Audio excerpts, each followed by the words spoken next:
అయినంత soft spoken మనిషిని, అంత హంబుల్గా ఉండే మనిషిని నేను మళ్ళీ చూడలేదు. And I think Shobhan Sangeeth, మనకి బాగా ఇష్టమైన వాళ్ళు మనకు దూరం అయినప్పుడు మన చుట్టూనే ఉంటారు వాళ్ళు. And I'm very happy and I'm sure నాన్నగారు ఇక్కడే కూర్చొని is very proud of you. Congratulations for this amazing success. And ఇందాక డీడీ డీడీ డీడీ అని ఎప్పుడైతే రెసనేట్ అవుతుందో, ఇలాగే రేపు పొద్దున సంగీత్ సంగీత్ సంగీత్ అనేది కూడా రెసనేట్ అవ్వాలి అని ఆ దేవుణ్ణి మనసారా కోరుకుంటున్నాను. నాన్నగారు ఆనందపడుతున్నారు. Your brother is happy, your mother is happy, so am I happy. I wish you all the luck for many more films.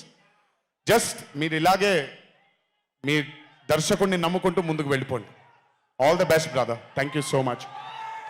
And అలాగే రామ్ నితిన్, నేను మ్యాడ్ 1 చూసినప్పుడు ఐ ఫెల్ట్ దాట్ ఎస్ యంగ్గా ఉన్నారు, నేను ఒకప్పుడు ఎలా ఉండేవాడినో అలాగే ఉన్నారు.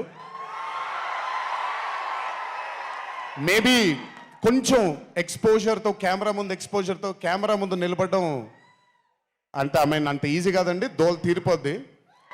మీ ముందు నిల్చొని మాట్లాడటం ఎంత దోల తీరిపోద్దో, కెమెరా ముందు కూడా నిల్చోవడం అంతే దోల తీరిపోద్ది. త్రివిక్రమ్ గారిని అడగొచ్చు మీరు.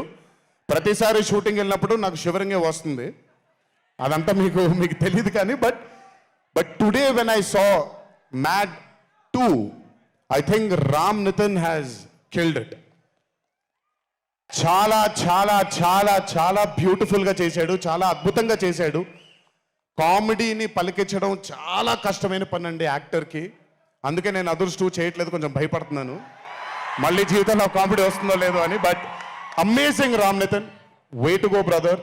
చాలా లాంగ్ ఫ్యూచర్ ఉంది మీకు. Keep it going.